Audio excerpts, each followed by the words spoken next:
This is Bear With Us podcast. Well, can we add Gurrrl? I mean, we aren't all manly like you. Okay. How's this? This is Bear With Us, girl. No. More like Gurrrl, like a glitter bear. This is Bear With Us, girl. Perfect. This is Bear With Us, Girl, where we stir the honey pot with hot topics, body issues, the adult industry. Fashion, news, pop culture, pup culture, and more. From the bear perspective. For and by the community. I can barely stand it. Get it? You're unbearable. Never gets old. Never gets old. Even on the holidays, it's still just as magical.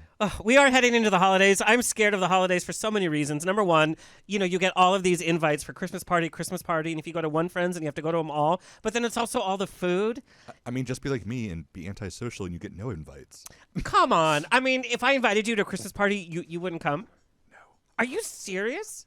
I don't, parties like that give me anxiety. It's just so many people all at once. Bright lights, strangers. I can't handle that. That is so funny to me.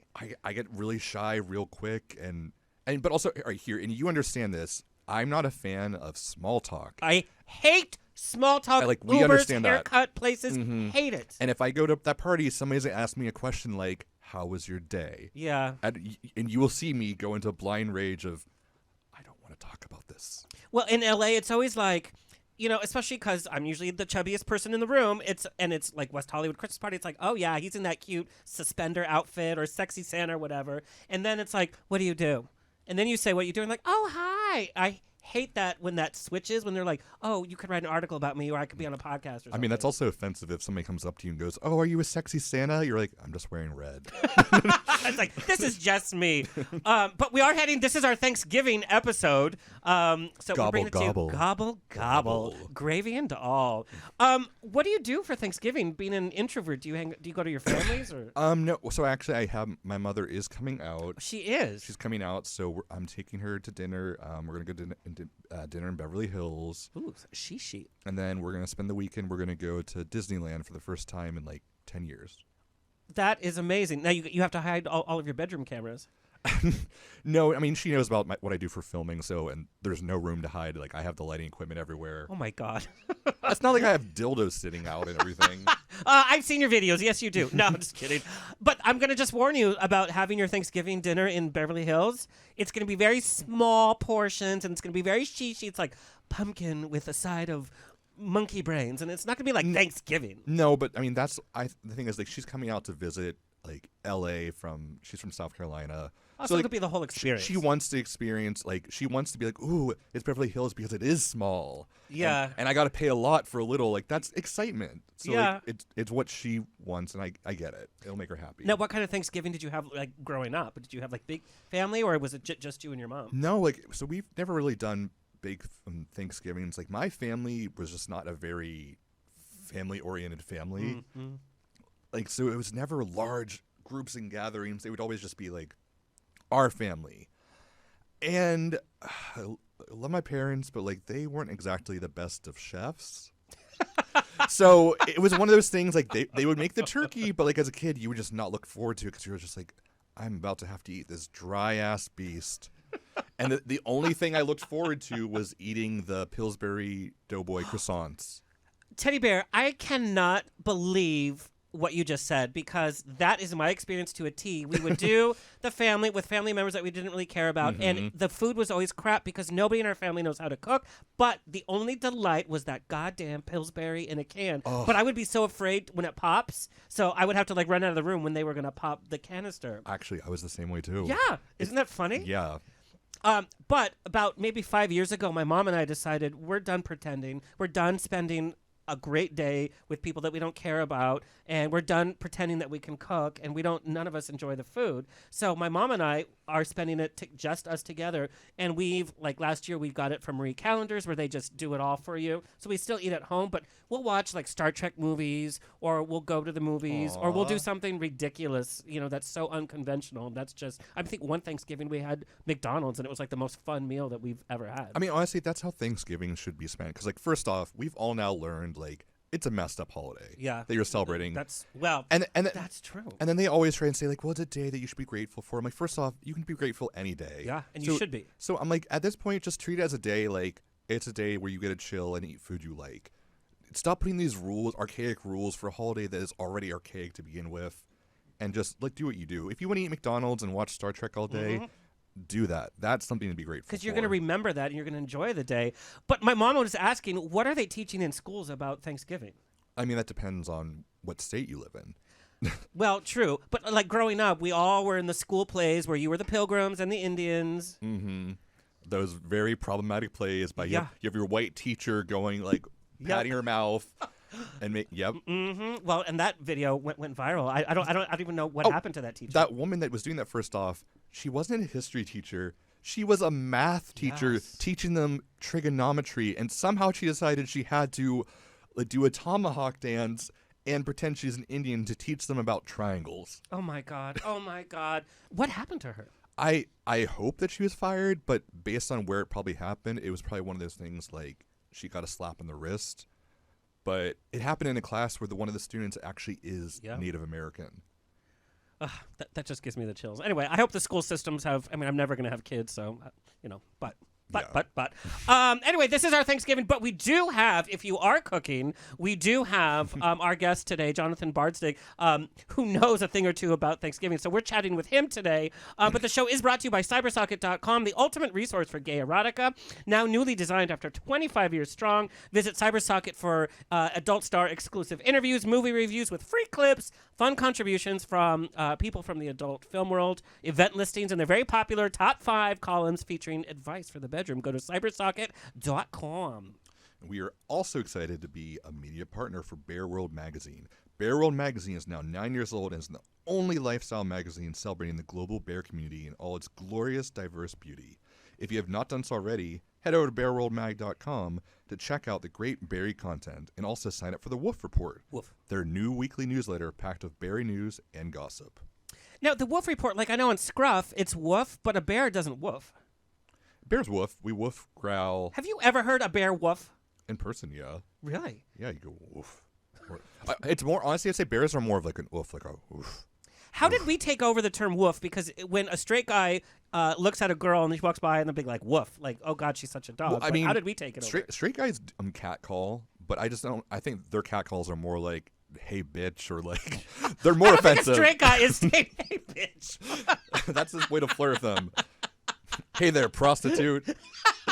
So sexy.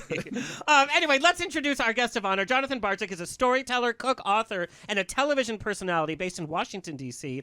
He believes that life can and should be lived with joy each day and shares that joy through food and stories with audiences from local farmers markets to television, where he is the host of a new 8-episode series, Jonathan's Kitchens, Seasons to Taste, airing on Revry. He's a popular keynote speaker. He's appeared on the TedX stage, and his professional culinary career began over a decade ago with weekly cooking demonstrations at DC's historic Eastern Market.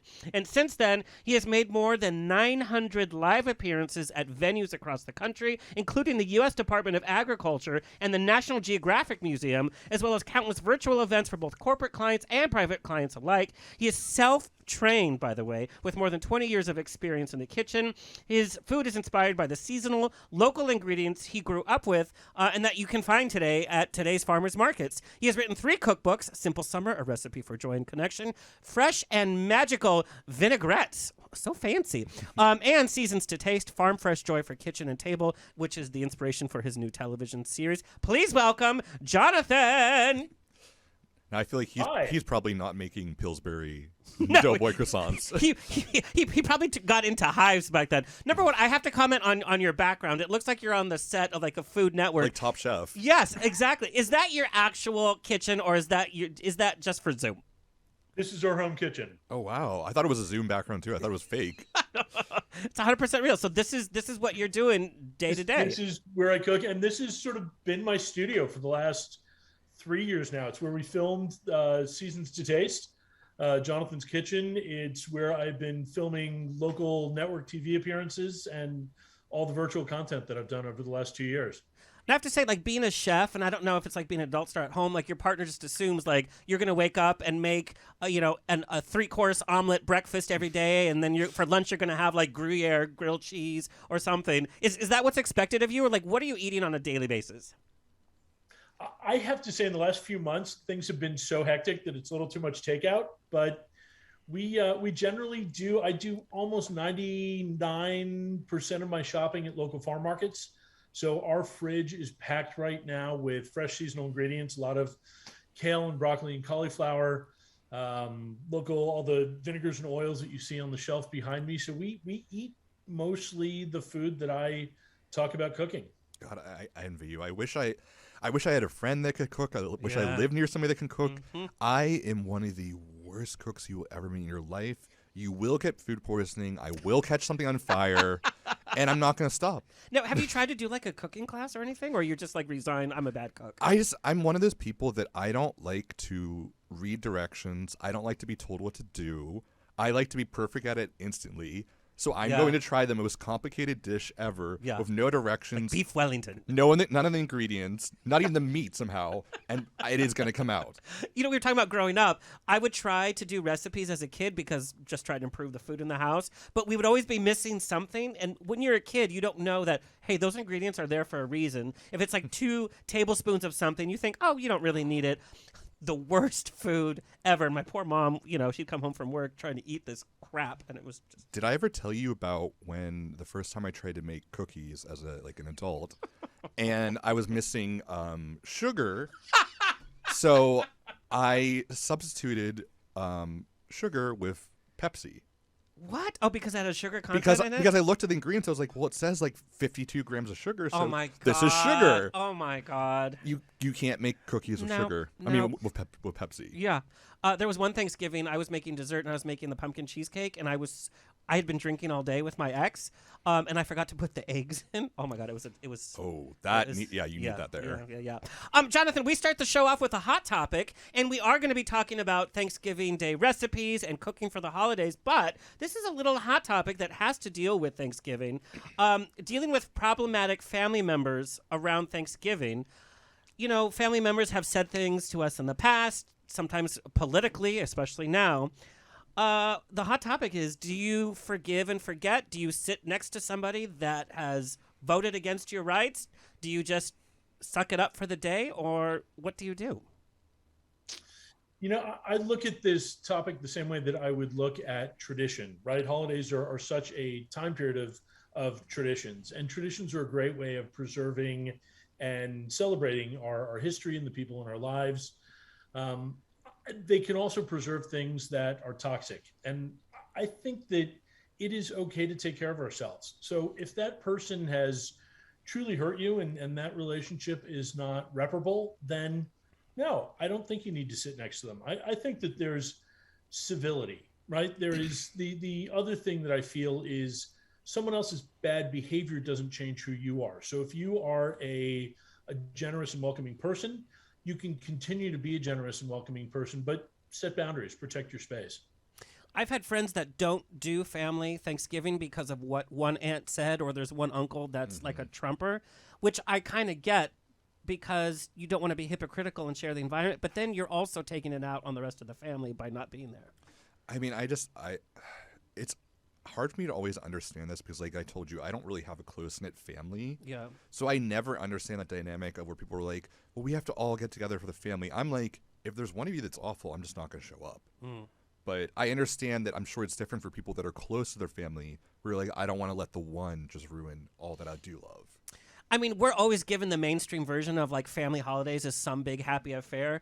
Any person that I've dated that has come from a big family, or even friends from a big family, there's always drama, and it's always like a responsibility. It's never like an absolute joy. So I'm not missing out by not having it. So I will tell you, my mom is one of 7. So oh my God! So God! Right, Thanksgiving was 40 people, and we all like each other. I mean, there are a few of those problematic spouses of relatives, but of aunts and uncles, but generally we all really liked each other, and all the shadiness sort of happened off record. There was always someone who brought a dish that everyone didn't think should be there. One of the challenge is, I think, coming into a big family is there's so much history that it's really hard coming in. And so, someone is doing a great thing, bringing a new dish to share, and everyone's like, ooh, we haven't eaten that in the last 40 years. What is this doing here? Like that Jello cocktail I thing? was about to say, I was like, or is that like a family member passive aggressively trying to one up? Where like, I know so and so is going to bring pumpkin pie. Yeah. Well, I'm going to make it too, but make it better. Pumpkin pecan pie. Mm-hmm. It was pretty well regulated who did what. Well, which has become a great tradition, right? You always think. I mean, one of the things that I talk about with food, and I think in the last 2 years, with so many of us really kind of being locked up alone at home, is that dishes that have been traditionally cooked by someone can serve to make you feel more connected when you're at the table. So there's a Jello mold that I've significantly adapted, but it always reminds me of my godmother, who was responsible for bringing it every year. yeah, so there are good family members. I mean, I got to ask this. Does anybody like Jello molds? yeah, who started this and who was eating it? I'm like, who is asking for, I understand its history, but who is asking for that to be repeated? So I kind of love this dish. In fact, we're going to be putting it out in my e-newsletter next week, and so it'll be going up on my blog tonight. It started as a cranberry mold. So it was Oh, I did not know that. A can of crushed pineapple, some walnuts, and canned cranberries. And when I read this recipe, I thought, this is not really how I cook anymore. So at the time, my brother was working for the Wonderful Company, who are behind Palm Wonderful pomegranate juice. And I decided to use that and gelatin to make a pomegranate Jello with fresh cranberries, local harvested black walnuts that I toast up so nice and nutty with some pomegranate arils in there. And it's a darn good dish. Well, and I have to say, the Jello really hit its peak, like I think in the 50s, because there was no calorie-free type food. Like the conversations we're having now about healthy food, that just wasn't the case. And so housewives knew that Jello was lower calorie, and it was a way to have dessert without the decadence. You know what Jello is made of? Like horse hooves, right? Cow hooves. Cow hooves? Well, I mean, I eat the rest of the part of the cow, so You're it's like, like, why am I might going as to well stop keep at the going. hooves? Yeah. Now, Jonathan, coming out, or what was your coming out experience in such a big family? So I came out to my dad for the second time at 18 years old. I came out very briefly at 13. Oh my God, that's very young. Directly saying essentially that I was having sexual fantasies about men. Oh. On the way home from Sunday school, which was on Monday nights at this point. And 2 weeks later, when he asked again, I somehow figured out I should not have shared that. So I said, "Oh no, that's past." You're like, I was just joking. Again, Yeah. Freshman year in college, and again, my mom is very close with her family. So about 2 or 3 weeks later, all the brothers and sisters got together for dinner, and she told them all. So over the course of about a month, my entire family knew and were incredibly accepting. In fact, we had, I think we had 165 people at our wedding, which was hosted at my family's home. Wow. Now, did you do the catering for your own wedding? I did not, but I did do the flowers. Okay. God, you are just super gay. I'm going to cook and do flowers. It's funny, talking about coming out, I came out for Thanksgiving because I was from college and I had broken up with somebody that I was seeing, and we were making food, and I just burst into tears because I was so Okay. so gay. And, well, the food was terrible too, as I was crying about that. And then I just blurted it out. It's like, why do we choose the holidays to come out, most of us? I don't know. I mean, I told you I lost my virginity on Christmas Eve. Oh, I didn't know it was on Christmas Eve. Yeah, I lost my virginity, and I Ho, ho, ho. I don't know what. I think you're right. Like, there's just something. It's about, I guess, this ideas of tradition. You start to think about, like, well, I want to have a tradition of being my authentic self. Oh. And I think that's why you have those moments where that tends to be it, because you just start to, you reflect on so much, and then that's going to come up if you're having it hidden deep down there. Do we think it's also that the joy of the holidays is kind of ease over any sadness? I think also, holidays are very honestly a sad time for many people. Yeah, that's because very like true. it's a reminder of, like, you see like families, you see couples, you see this, and if you are in the closet, you start to think like, well, I want to be able to have a partner at a holiday, and I can't. And I think that may be why there's a lot of coming out then, because you just see so much about family and it reminds you of it. Jonathan, what was the first time when you brought like a boyfriend home to this huge family? Were you nervous? I wasn't. So the first time when I was 31 years old, I had a pretty serious illness that left me nearly paralyzed for about 6 weeks. Oh my God. And and I had been dating someone for a short period of time, and I was in the hospital most of the time up near my family's home in Western Massachusetts, and he came to visit from DC. So to put this in perspective, I was on a work trip in Hawaii when this happened and had to check myself into the hospital there.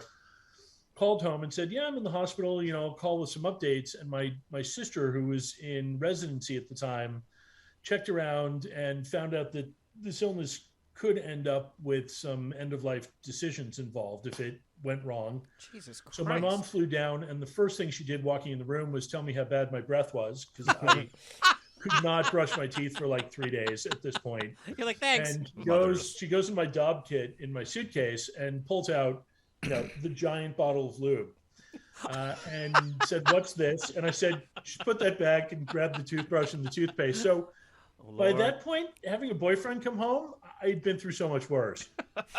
Now, Jonathan, just not to get, deep and dark, but how did you kind of work through that illness? What do you contribute your driving force to kind of emerge from that?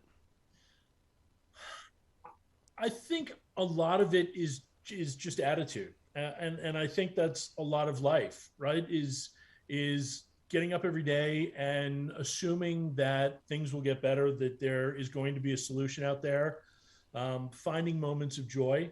And let's face it, a lot of life for a lot of people is hard. And I certainly recognize I have a good life, and that life is a lot harder for a lot of people than it is for me. But I still think finding those moments of joy is so important in maintaining the energy to get out there and keep going. Teddy, where do you find your daily inspiration? Maybe be more specific. Like what? Like why do I wake up in the morning? Or... Yeah, like what? Like I'm going to be successful and I'm going to keep going through any obstacles. I would say like I don't know if I've told you, like I have a life coach who I work with, and I practice mindfulness meditation.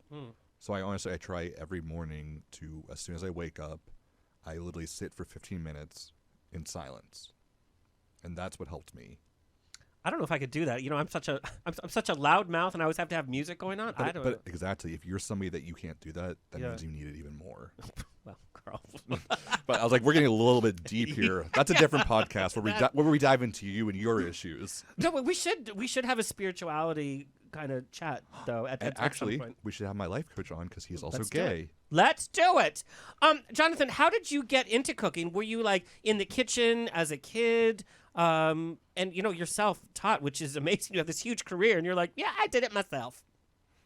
Yeah, I grew up in the kitchen. I lucked out. My mom is a wonderful cook, and her great joy in life was being a mother and a homemaker. So we always had amazing food. I grew up in the 70s, which was sort of the first wave of the health food movement in the U.S. So I find talking to people my age that you either were eating a whole lot of packaged, processed, and prepared foods, or there were these small pockets where you were eating all of this great local, healthy, organic food. And that was our house.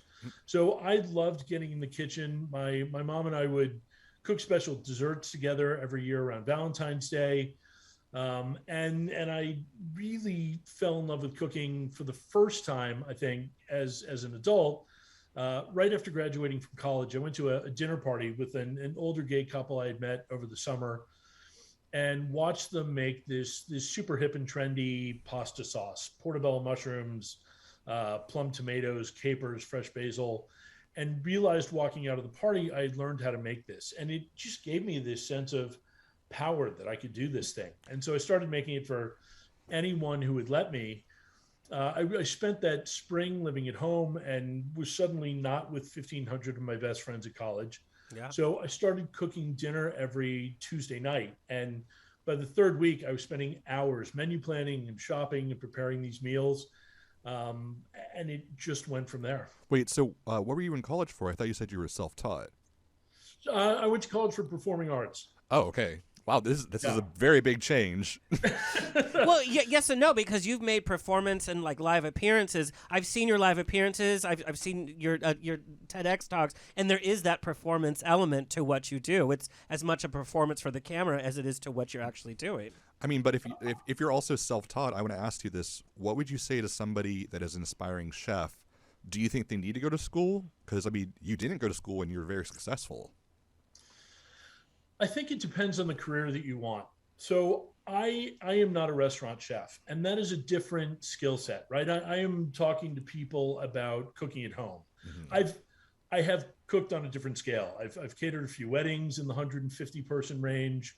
I am, I'm regularly cooking for decent sized audiences, but when I think about a chef, a professional chef, you are managing inventory and time and budgets and people, and that is a different skill set. And so I think getting some of that experience quickly through an education makes a lot of sense. So I think it really depends on where you want to take that. For me, being self-taught made sense because from the beginning I could say to people, look, I know maybe a little bit more than you do, but I've learned it the same way. So if I can do this, you can do this. I really think that that's part of the attraction that a lot of your fans have. Like, I love watching your segments. I love reading your recipes. Not that I'm going to go do it, but that the possibility is that I could, because you grew up in the kitchen being a normal person, not like in this fancy school and with all these fancy terms and all that. You're kind of encouraging the common man or the common person, so to speak, to become this great chef, and the potential is there. What would you say to somebody like I was like, do you think, Teddy do you think there's hope for me? I mean, where should we start? Mind you, I'm also the kind of chef who there is a lot of fires. I now actually bought from Amazon a fire extinguisher to keep next to my oven. It's because you're so hairy. Like the fire's just waiting to burn something. Oh, I've burnt myself with oil before because I also I like to walk around naked in my apartment. So I've cooked before and I've learned oil and nudity don't mix well together. I've had those moments. Yeah. So you mentioned tackling the most complicated, difficult thing that you could right out of the gate. Mm-hmm. And I took over cooking Christmas dinner from my mom when I was probably 21 years old. Oh my so God. With this huge family, by 21, my immediate family would get together on Christmas Day, and 2 days later, all 40 people would be over and she'd cook again. And by 21 years old, when I was 21, she wasn't having fun with this. So I said, at least let me take over Christmas Day. And I decided to do beef Wellington and baked Alaska. Oh my God. I'm not a chef, and I'm even well aware those are difficult dishes. Very difficult. So the first year went poorly. I finally opened up the recipe at 11:30 at night on Christmas Eve to discover that beef Wellington starts with the 24-hour marinade for the beef. Yeah. And without a lot of experience and a whole lot of confidence at that point, I thought, I got this. I also went ahead and made the ice cream and the sponge cake from scratch for the baked Alaska. God. So fast forward, 11:30 Christmas night, we finally sit down to the table. My family's irate. And at 12:30, I bring out the baked Alaska. Now, I usually, when you serve it, you flame some alcohol over the top. Oh, yep. And I had never done this before. Oh no. So it turns out it helps if you warm it up first. I didn't. So I ended up pouring an entire bottle of cherry brandy over this baked Alaska with none of it burning off. By the end of dessert, everyone's asleep except for my 11-year-old brother, who's completely trapped. So I say, I'm going to cook this same meal next year. And for some reason, they say yes. So going swimmingly, 8:30 at night, beef Wellington hits the table. 9:30, out comes the baked Alaska. I've warmed up the cherry brandy, drop in a match, blue flames, perfect, poured over the top, dim the lights, absolutely magic.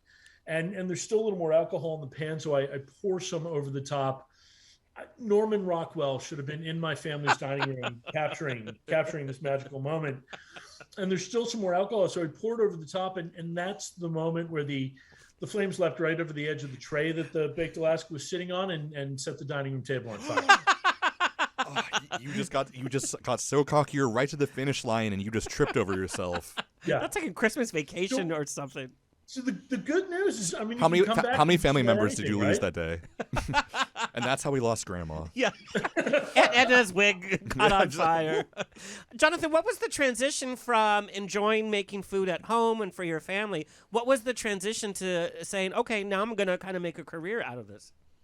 So I was listening to Teddy talk about having a coach. I was 37 years old and had sort of checked all of those before you turned 40 boxes. So happily married, living on Capitol Hill, beautiful neighborhood in DC.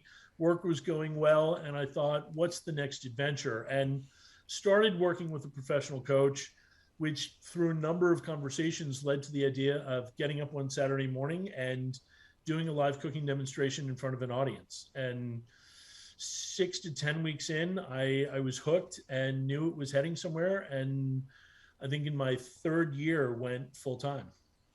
You know, I'm addicted to watching Food Network. I love watching Food Network all the time, which is ironic because, you know, I literally keep shoes in my refrigerator because I need the space. And and there's nothing happening. But I still notice Food Network is still very, it's very much a straight man's, like the chefs we see highlighted are, Bobby Flay. Which is weird because then if you go to Netflix and you watch, it's all about the British baking show, which is very gay-friendly It is show. It's so super gay. Do you feel it's still a straight, and I'm not just talking about straight men too, I'm talking about the female chefs as well. We will have one kind of personality, but do you think it's still a very straight-centric kind of on-camera food industry? I think it is. I think it's changing. I think we're starting to see some really great attention paid to a diverse group of voices, and from all different sort of cultural and life experiences.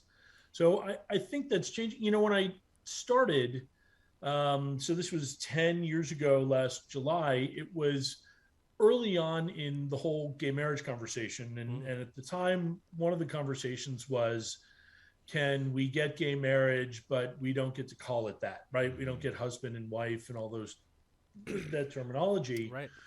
So I get started my first week and I'm telling stories while I'm cooking, and most of them about the people that I cook for. And the person I cook for most often is my husband, Jason. And I'm sitting there thinking, is he my husband in this story? Is he my roommate? Is he my partner? Oh. And 3 weeks in, I had this moment where I thought, you know what, storytelling is about kind of shutting off your brain and opening your heart and just letting it come out. And if I was spending all my time wondering, what did I call Jason in the last story and what do I call him in this one, I was never going to be a very good storyteller. So from there forward, I just thought, you know what, if someone is not going to want to be my fan, they don't want to be part of my community because I'm gay, then we should be clear with each other up front about that and avoid the frustration on both sides. Amen. What's funny, because you've been on a lot of live, like morning shows, and we know that they still, to this day, even though they're covering a lot of topics from our community, it's still a very conservative market because the people that are watching morning shows are from, they're the housewives or they're the more that are home able to watch these kind of shows. Do you feel being an openly gay chef, do you think it's hindered your career in any way? I don't. I mean, I'm sure that someone has decided that they didn't want to work with me because of this. One of the beautiful things that I think self-publishing, right, whether that is blogs or the podcast you guys are doing today, social media, is that we don't have to reach the entire world to be incredibly successful in our careers. That's Amen. very true. And so I think that it's really empowering to know that you can let go. If someone decides that they don't want me on Food Network, there are 100 other platforms I can go launch a TV show on. I always tell people that being a niche market is so much smarter. Saying if you try to get everybody happy, you're not going to make everybody happy. Right. If you instead decide, I'm going to just be 100% me, and the only people that like me actually like me, that's so much easier because, one, you're not going to be tired because you're not trying to please everybody. And two, those people are going to really support you because they actually like you. They're going to be loyal. Yes. But let's, self-published. I mean, you put out a great product too. I mean, we all have friends who put out their own products, and we're like, girl, go back to bed. You're not ready yet. Where do you get these recipes from? Because, like I said, they're very accessible, but they also reflect kind of your overall personality. But they're recipes I would expect somebody that went to cooking school and things like that. So, where have you gathered this kind of library? When I first started doing live cooking demonstrations, I was doing 4 recipes a week, and the second and third weeks I was doing these, I noticed that I was seeing a lot of the same people. So I knew I needed new dishes every single week to keep them entertained, and we started doing my husband, some friends, started getting together once a week and developing those 4 recipes in a virtual test kitchen. That I would demonstrate every Saturday. And as soon as I finished my demo, I'd go pick up the fresh ingredients from the market that I'd be using the next weekend, go home and get started again. So in my first 4 years, I developed something like 700 recipes. Oh my God. I have a really important question. Do we think the barefoot Contessa's husband is gay? Every episode, she's cooking this meal for somebody that only comes home one day out of the week. Slim fit jeans. I mean, I would say that's the barefoot contestant. Ah! That's what your next show should be. Yeah, barefoot. I'd rather watch that than. Well. Yeah. Anyway, but I do want to talk about the bear community. There's this whole discussion of being, bigger, and we're, into body positivity. For people that have made comments against the bear community or bigger people, they say, it's just about health. And here's the thing about your recipes is there is a very healthy aspect to your recipes. They're fresh ingredients. It's not like, since I'm a bigger guy, everything's going to be this junk food kind of environment. It's not Paula Deen's deep fried butter. Right. It's actual food. But there is, what's your take on it, on body positivity versus healthy eating versus, being part of the bear community and being big and proud? I think the first thing about food being healthy is that it's pretty simple, right? The more plant-based, fresh, whole ingredients that you are working with, and the fewer processed, prepared, and packaged ingredients that you're working with, the healthier your meals are likely to be. Beyond that, I've made some changes in my diet as it's been necessary for health. And every single time I've said, I do this for a living. I cannot be cooking and eating food that I won't stand up in front of an audience and admit to. Right. And so the number one thing I always say is every single meal is going to bring me joy. I'm going to be excited about it. And that's not been a problem. Fortunately, I love a lot of veggies. The other thing I think is it's about sustainability, right? So if you're going to eat a healthy diet, and I'll get to healthy in a second, I think it's got to be something that you can get excited to get up and eat day after day after day. 6 weeks doesn't cut it. That's not a lifetime. Yep. Right. So in terms of healthy, I think one of the challenges in the bear community, it's a challenge that I have struggled with personally, is that health is wrapped up in 2 different things. I think a lot of us found the bear community because of lack of acceptance or outright rejection from other parts of the gay community. 100%. And a lot of us found that much earlier than we found the gay community, right? We grew up being called fat in the school playground. We grew up being told by our parents that we needed to lose weight, that we didn't look the way we needed to. In gym class, it was always apparent, Right. who the chubby kids were. Yep. So we carry a lot of trauma into this, and I recognize that it's hard, and I talk about it with a lot of compassion because I understand the struggle, but health means a lot of different things, and some of the things it means is that we have the energy to go to the Great Bear Pool Party in the summer. And wear that Speedo and celebrate the body that we have.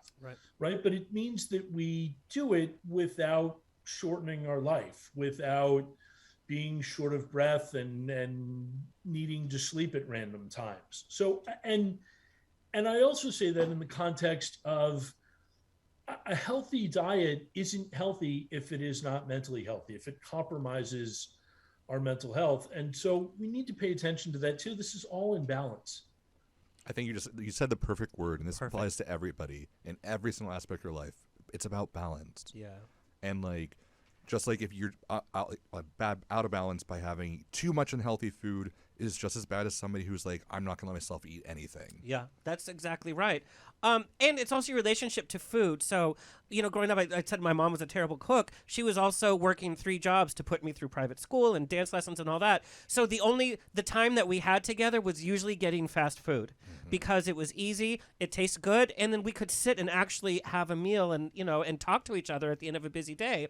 So growing up, I associated fast food with that comfort feeling. It wasn't just about the fast. So I was eating fast food all the time because I had pleasurable memories because it was about the bond I had with my mom. Your brain was synced up to this is love because you literally learned this is when I get to connect to my mom. That's exactly right. And also, we had some years where, money was not happening. So when we were able to have a big meal or order that extra cheeseburger with fast food, it's because we were celebrating that we had money in the bank. And so more meant more rather than, no, you don't have to eat all of that in one sitting just because you can. Yeah. Well, and let's face it, when we talk about healthy food, we usually talk about it in these ridiculous absolutes. Yeah. And that cheeseburger is going to win out every single time over some sauteed kale with a spray of cooking spray and a splash of lemon juice over the top. I don't want to eat that. Yeah. Right. So you take that dish and you put in some really good olive oil and a few red pepper flakes and a good healthy pinch of salt so it tastes good. That I want to eat. That can compete with the takeout cheeseburger for me. It's why at the end of the day, this stuff has to taste good. It has to spark joy. It has to make you feel good. I think it's also so important that it bring us together. Because for me, the joy of food at home, and this is what differentiates it from a restaurant experience, is that the experience of the food isn't the sum total of the joy that you get out of food at home. So if you've had fun going shopping and you've shared some time in the kitchen with someone you like, or you hung out in the kitchen with a glass of wine, your favorite music playing, and then you sat down at the table and had a great conversation with people who you love, it doesn't matter quite so much how good the food is at that point, because there's so many other things you're taking away. We're talking about Thanksgiving and cooking. You have something that's really, really fun. You do a Thanksgiving helpline. That's the Sunday through Wednesday before Thanksgiving. You answer questions through Facebook and Instagram, which I think is so fun and it's so great. But what are some of the biggest cooking mistakes people make that they're like, it's an emergency that they're reaching out to you? Yeah, like what are they calling in and asking me, like, save I my life always for get this? asked about turkey and food safety. The can you put the stuffing in the turkey question comes up. Yes, you can. You just need to be a little more cautious around it. I get asked a lot about last minute side dishes. Here's my sort of 2 core pieces of advice for Thanksgiving are: first, think of it like a restaurant. And I know I'm a home cook and I'm not trained, so why am I saying that? Well, most of us cooking at home are used to putting a main and 2 sides on the table, right? And if you're a good home cook, you get really good at doing that. Thanksgiving dinner is all of these dishes with a limited kitchen, right? You don't have 15 burners and 3 ovens to work with, most of us. And you're trying to get them all out at the same time. So if you're in a restaurant kitchen, you actually design your menu not only around what you think is going to be popular, but what you have the equipment to cook. So if 80% of your menu is happening on a griddle and you have a fryer sitting unused most of the time, you have a poorly designed menu. So make sure that you have some things that don't need to be heated up, some things that you're cooking on the stovetop, and some things that are cooking in the oven. So you're using all of your equipment well. Number 2 is, I'm Teddy, you mentioned that you hate following directions. I do too. I don't cook from a recipe unless I absolutely have to, or I really, really want to learn something that I have no experience with. But when you're putting 12 side dishes out, along with probably the biggest piece of protein you will cook in a year, that takes some planning. Putting together a to-do list, an hourly to-do list for the day, makes sense.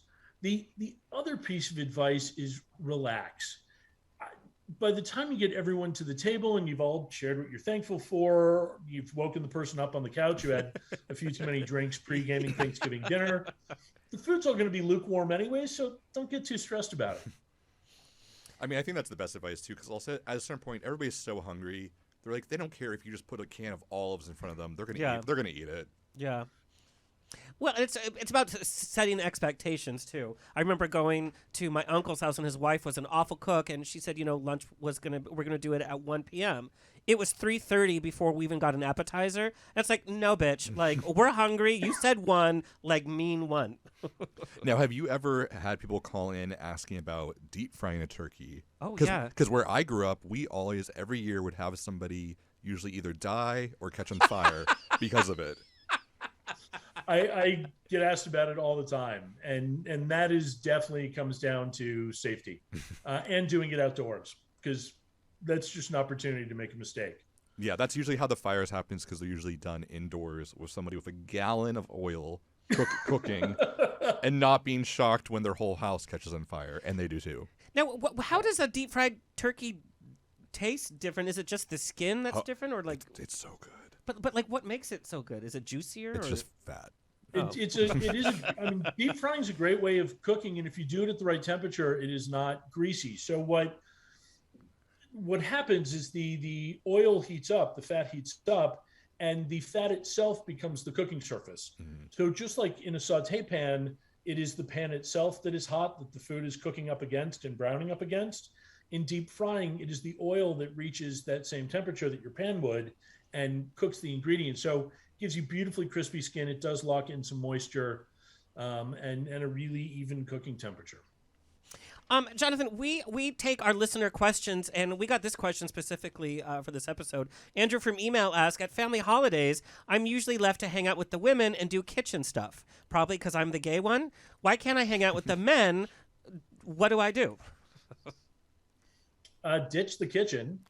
So let me share. There's this great tradition I heard about from someone who was in an event of mine a few years ago. She said that she comes from a huge family, and there's so many people and so much work, from taking care of kids to peeling potatoes to setting the table, that they divide it up every single year. The one thing that they do is they pull a name out of a hat, and that person becomes the Thanksgiving queen. And they get a sash and a crown. Yes, girl. And they get to just sit in a chair all day, and everyone has to do whatever they want them to. Bring them drinks, bring them food. I love that. She even said that her grandfather, the sort of patriarch of the family, was the Christmas queen one year and loved it.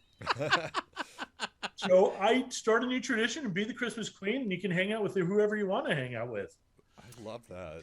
I do understand that energy, though, because I've often been lumped with the women, at family stuff, because it is an assumption you're gay, you're going to get along better with the women, which... I was like, but is it a lie? No, I mean, it does, but I also like football, and we know, Thanksgiving's a great day to watch football. So I think my advice would be you just go where you want to go, and you sit yourself down and make yourself at home. It's your holiday, too. You're not there for anybody else. Well, that's my also advice, too. Like, with families, you can also go home. So if your family is awful at a certain point, you can be like, I'm an adult. I can just walk on and be like, bye. Yeah. Or I could see who's on Grindr. Like, I can buy my own damn turkey at home. Ready made, by the way. Like, Marie Callender's is still good shit. Like, let's be real. We're getting our Thanksgiving this year from Whole Foods. And because they've changed up a lot of recipes. So it's like a coconut curry sweet potato. I'm like, yeah, let's put a spin on this. That actually sounds good. It does sound good. So I think we're just going to do that and the turkey. And so we have one more question. We got this email to us from Caesar. He says, I tend to binge eat during the holidays, then diet in January. I always feel guilty, though, and gross by the time New Year's Eve rolls around. But I love holiday food. Do you have any advice? Yeah, I did a great interview with a local nutritionist and health coach here in DC, Allison Tepper, at the beginning of COVID, beginning of lockdown, and said, I'm already eating more comfort food. I'm stressed out. Talk to me about your advice. And she said, think a little longer term about your happiness. So she said, by all means, eat for comfort. But think about what that comfort encompasses. And as Caesar said, at the holidays, overeating starts to be uncomfortable, right? You don't feel good anymore. You're jacked on sugar and carbs all the time. Yeah. You feel weighted down. Your clothes start getting a little tight. So think in balance about, yeah, I want to eat that cookie, so go ahead and eat it. If it's only around that time of year, absolutely enjoy it. If you don't, you're going to be bitter and angry all the time, and you'll be binging on something else because you didn't give yourself a little of this, so you had a lot of that. But when you eat that cookie, think, you know what, one's going to feel good, 2 drinks tonight are going to feel good, a hangover tomorrow morning, and you know, my shirt tugging because I've put on 15 pounds, that's not going to feel good. And so think of both sides of that. Well, and like I've even seen heard scientific stuff about how your brain processes food. Like, eat what you want in a small portion. In 20 minutes, your brain's going to tell you, "Hey, you're done. That's all you needed." But it's that instant, like shoving 5 cookies in your face at once. Well, actually, so what I've learned too is that more often than not, when you're eating, or especially if you're overeating, you're actually just thirsty for water. Yeah, I've heard that and too. And literally, because your body knows, I can at least get moisture out of this, so I'm going to make myself do it. So if you drink a glass of water before you decide to eat something, you're not going to usually overeat because you're... Yeah, but a glass of water doesn't taste as good as a chocolate chip cookie. No, but you can still have both. Just Yeah, drink the glass of water yeah. first, and then you're not going to have 20 cookies. You're going to have 5. Yeah. I mean, I really feel this question because every holiday, I always lose 10 pounds before I go into Thanksgiving, knowing that Thanksgiving to Christmas, I'm going to put those 10 pounds back and I'll be back. But this COVID, it's not a joke. Like, it happened during COVID, and I can't get rid of it. And now I'm going into the holidays. I'm scared because I love holiday cookies. I love holiday food. It's that comfort. It's, my mom and I bonding time. Well, just don't try and replace the cookies with cookie substitutes that use sugar alcohol. Have you ever used that? Like, no. It's the sugar substitute. Oh, that will make you bloated and gassy. Oh, girl. The other thing that I would say that I find, and this is not a diet strategy, but I find that it helps balance my eating, is again being social, being in conversation. When you're sitting around the table have you ever sat down to catch up with old friends and it's your turn to share, and all of a sudden everyone else is done with their meal and you've only taken 2 bites because you've been so busy talking? So get in conversation. And that slows you down a little bit. It doesn't keep you from eating, but it may get you eating an amount that feels good to you. So his advice to you is talk more? I know. To me, it's like, oh my God, I'm gonna be Callista Flockhart by the end of the holidays. Jonathan, has been such a joy for you to join us for our Thanksgiving episode. Can you tell our audience where you want them to find you and follow you? Absolutely. So check me out on Instagram at Jonathan Bardzik. Sunday through Wednesday, hit me up with any question that you have about Thanksgiving, and follow me through the year to see what's going on in the kitchen. You can find recipes and my cookbooks on my website, jonathanbardzik.com. And I would love for you to check out my brand new TV series, Jonathan's Kitchen, Seasons to Taste, including a really great Thanksgiving episode. And you can find that on Revry, Revry. Awesome. I love that so much. And again, to our audience, you can send us your questions as well at bearwithusgirl@gmail.com. And that's a U and 3 R's. And make sure to show us some love. We are growing this podcast. So comment, rate, subscribe. All of our links are on bearwithusgirl.com. That's a U and 3 R's. And Teddy Bear, where can people find you? You can find me on Instagram at Mr. Teddy Bear Gurrrl. You can find me on Instagram at AlexanderIsOnAir. And I'm going to message you about some dessert stuff because we're actually going to keep the dessert as homemade. So I love that you're going to be available to your fans. I can imagine you have some pretty funny requests coming in. So thank you for making yourself available like that, by the way. Absolutely. And Alexander and Teddy, thank you so much for sharing this time. It's been a pleasure. All right. Happy holidays. Happy holidays. Gobble, gobble. And until next time. That has been another episode of Bear With Us, Girl, presented by Bear World Magazine and Cybersocket.com. Please take a moment to like, subscribe, comment, rate, all the love and support you can give, guys. Questions, comments, and suggestions? Email us at bearwithusgirl, 3 R's, @gmail.com. Until next time, embrace the fur. Grrr.